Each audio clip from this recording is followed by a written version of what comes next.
இந்த உலகத்துல 7 கடல்கள் என்று சொல்லுவார்கள். 7 கடல். அது எப்படிமா 7 கடல்? அது எப்படி தெரியுமா? அகஸ்தியர் சொல்லக்கூடிய ஒரு குருமுனிவர். ஆடு ஒரு 3 அடி தான் இருப்பாரு. அவர் என்ன செய்யறாரு தெரியுமா? கங்கையோரத்தின் வழியாக நடந்து வந்து கொண்டிருக்கிறார். ஆடு 3 அடி. ஆனா தாடியோ 6.25 அடி. இதை பார்த்தால் கங்காதேவி தோழி பெண்களை பார்த்து சொல்லுகின்றார். அதோ பாருடி ஒரு முனிவர் வருகிறார். அவர் வந்து இருக்கிறது 3 அடிதான். சரி, ஆனா அவர் தாடி பாருடி. அவரை நம்ம இடத்துல ஒன்று விட்டோம்னா கொஞ்ச நேரம் இந்த இடத்துல நடக்க வச்சோம்னா இந்த இடத்தை எல்லாம் சுத்தப்படுத்திடுவார்கள் என்று எல்லாரும் கலகலம் என்று சிரித்தார்கள். அப்படியா? இப்படி சொன்ன உடனே அந்த முனிவருக்கு கோபம் வந்து விட்டது. என்ன குள்ளைன்னு சொன்னா குள்ளைங்க எப்படி கோபம் வரும்? எந்த உடனே அகத்திற்கு ஏகப்பட்ட மூக்கரைன்னு சொன்னா எப்படி கோபம் வரும்? அப்படின்னா கோபம் நெற்றிக்கு வந்துச்சு. வந்தவன் நினைக்கிறான், ஏ கங்காய், நான் என்ற அகம்பாவத்தால் என்னை கண்டு இழந்து படிக்கிறாயா? இதோ இப்பொழுது உன்னை என்ன செய்கிறேன் பார் என்று கங்கையை பிடித்து கமண்டலத்திற்குள் அடைத்து வைத்து விட்டு அதிக வரை உச்சியிலே சென்று தாம் இருக்கிறான். அதாவது பொதுவா தண்ணீரை கங்காதேவின்னு சொல்லுவாங்க. உலகத்திலே உள்ள தண்ணீர் எல்லாம் கமண்டலத்திற்குள் அடைபட்டு விட்டால் மக்களுக்கு குடிக்கிறதுக்கு தண்ணீர் கிடைக்குமா? அப்போது சிவபெரும் ஆண்டவரை வேண்டுறாங்க. அப்போது சிவபெருமான் என்ன செய்யறாங்க தெரியுமா? மூத்த மகனாகிய விநாயக பெருமான் அழைத்து சொல்லுகின்றார். மகனே விநாயகா, குருமுனிவர் இருக்கிறார் பத்தியா, கங்கையை பிடித்து கமண்டலத்திற்குள் அடைத்து வைத்து விட்டார். நீ சென்று அந்த கங்கையை வெளிப்படுத்தி வைப்பான்னு சொன்னார். சென்று வருகிறேன் தந்தை என்று சொன்ன விநாயகர் என்ன செய்கிறாரு?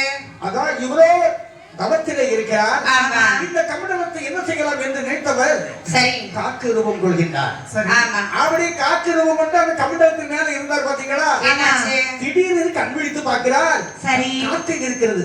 சூ காக்கா என்று விரட்டினார். உடனே சூன்னு காக்கா அடிச்சது.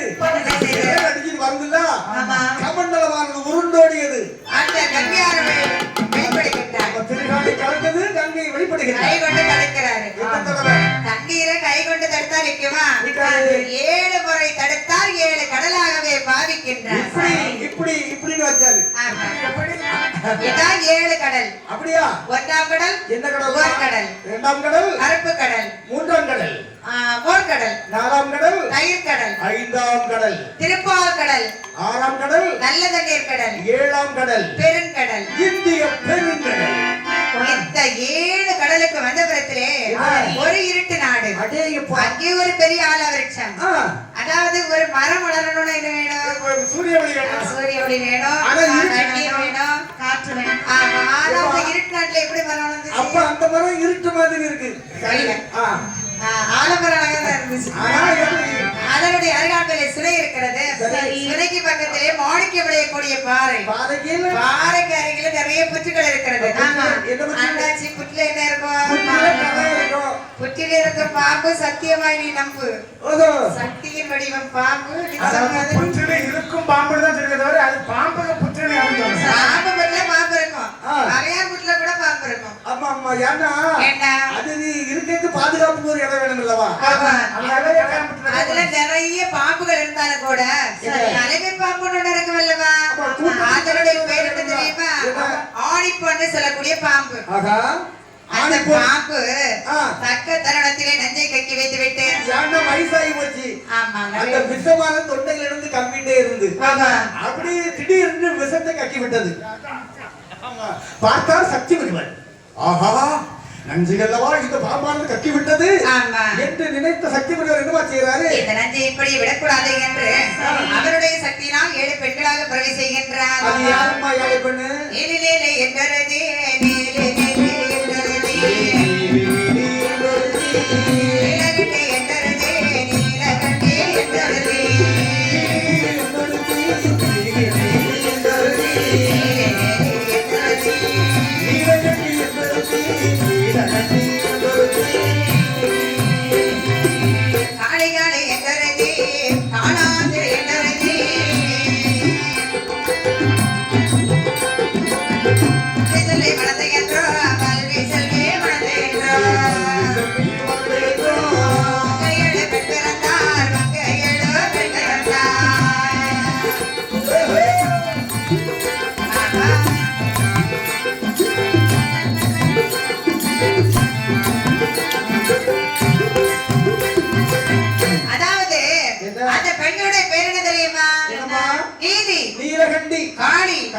சாவித்திரி கல்வி செல்வி மடந்து என்று சொல்லக்கூடிய 7 பெண்கள் வந்து பிறக்கிறாங்க.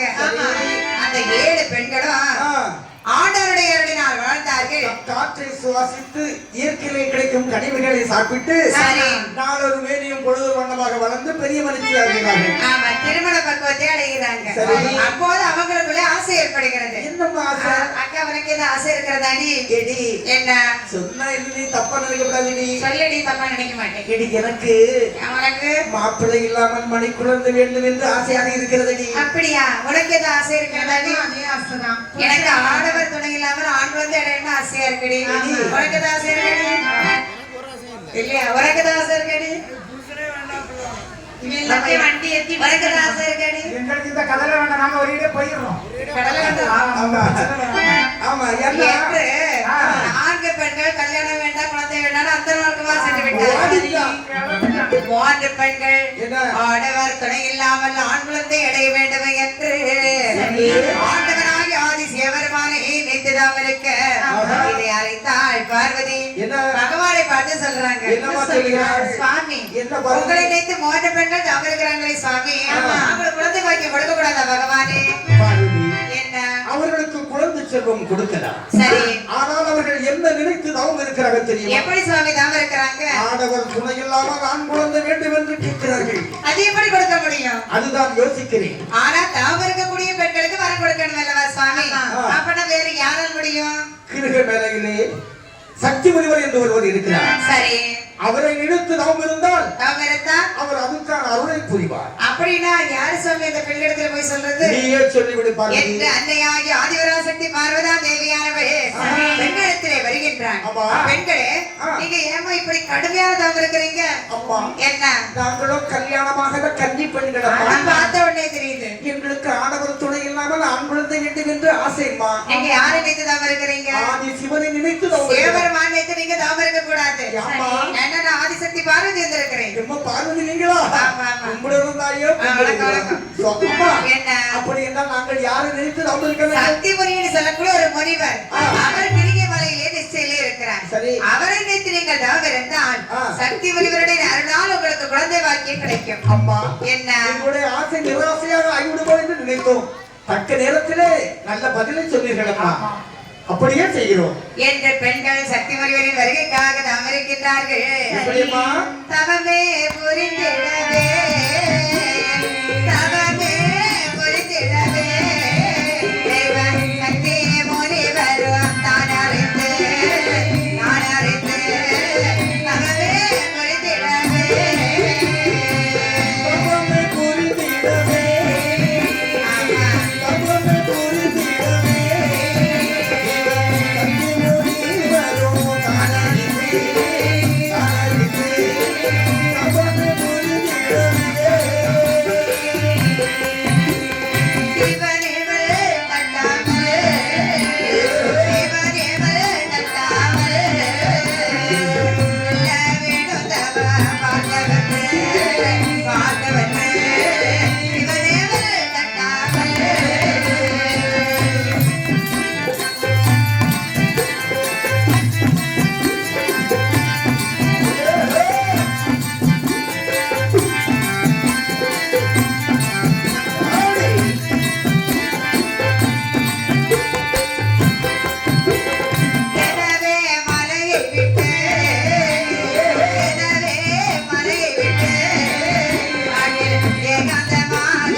வருகைக்காக தவம் இருக்கின்றார்கள். தவத்தின் மகிமை அறிகின்றார் மனிதர். பெண்களை மறுபடியும் தோது கேட்கிறார். சுவாமி யார் சுவாமி தாங்கள்? நான் தான் நீங்கள் வேண்டினீர்கள் அல்லவா? ஆமா. சக்தி முனிவர் வந்திருக்கிறேன். என்ன விஷயமா வந்தீங்க சுவாமி? எந்த விஷயமாக கேட்கலாமா? சுவாமி நாங்கள் எதற்காக தவம் இருந்தோம் தெரியுமா? நாங்களோ கல்யாணமாகாத கன்னி பெண்கள். பார்த்தால் தெரிகிறது. ஆனா ஆண் குழந்தைக்கு மேல் மிகுந்த ஆசை சுவாமி. கல்யாணமாகாத கன்னி பெண்கள் ஏன் ஆண் குழந்தை மேல் ஆசைப்பட்டீர்கள்? அப்படி ஏதோ ஆசை வந்துவிட்டது சுவாமி. அப்படியா? ஆமா. அதற்கு நான் இப்பொழுது என்ன செய்ய வேண்டுமா? ஆகையினால் தான் உங்களை நினைத்து தவம் இருந்தோம். அம்மா என்ன? நானோ காலகத்திலே அரும் தவம் செய்யக்கூடிய மாபெரும் முனிவன். சரி. எனக்கு வருடங்கள் 12 வருடங்கள் தவம் செய்து விட்டேன். இப்பொழுது அதிக வயிற்று பசியாக இருக்கிறது. பக்கத்துல ஏதாவது ஹோட்டல்ல சாப்பிட்டு வர வேண்டியதானே சுவாமி? அங்க வெரைட்டி சாப்பாடு சாப்பாடு உடம்புக்கு ஆகாதும்மா. சோம்பேறிக்கு உரியது ஹோட்டல். அம்மா அப்படியா? ஆகவே ஆகையினால் நீங்கள் ஒரு காரியம் செய்ய வேண்டும். என்ன செய்ய வேண்டும்? கங்கையிலே நீராடி சரி மறு மாற்றுடுத்து சரி நீங்கள் எனக்கு அன்னம் பிசைந்து தர வேண்டும். பிசைந்தா கொடுக்க வேண்டும். அப்படி உங்களுக்கு கை இருக்குல்ல சுவாமி? பிசைந்து கபாலமாக உருட்டி எனக்கு தர வேண்டும். அப்படி தந்தால் ஊட்டியே கொடைக்கானல் அதையும் சொல்லியிருக்கோம். என்ன ஊட்டிய வேண்டாம், கொடைக்கானல் வேண்டாம், கபாலமாக உருட்டி என் கையிலே தந்தால் போதும். அதை நான் கண்ணு வைக்கும் நேரத்திலே சாப்பிட்டு விடுவேன். அப்படியா? அப்படியே செய்வேன். என்ன உடனே பெண்கள் கங்கையிலே நீராடினார்கள், மாத்தெடுத்தார்கள், திரையை வளைந்தார்கள், திரைக்குள்ளே நின்று கவர்ச்சிகரமாக சாதம் சமைத்து படைக்கினார்கள். என் முனிவரே, அதோ இருக்கிற சாப்பாடு போய் சாப்பிடுங்க. இவர்கள் பக்தி உள்ள பெண்ணாக இருக்கிறார்களே, கஞ்சி வைக்க நேரத்திலே அன்னத்தையும் சமைத்து விட்டார்களே என்ன வயிறார சாப்பிடுறாரு முனிவர். இப்படி ஒரு ஏற்பம் போட்டார் பார்த்தீங்களா? அப்போது மனதில் நினைக்கிறாரு, சொந்த வீட்டிலே இரண்டகம் செய்யக்கூடாது என்று ஒரு வேள்வியை போட்டுகின்றார். மோத பரல் வந்து பிறக்கின்றது. மோத பரலை எடுத்த சக்தி முனிவர்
வாங்கி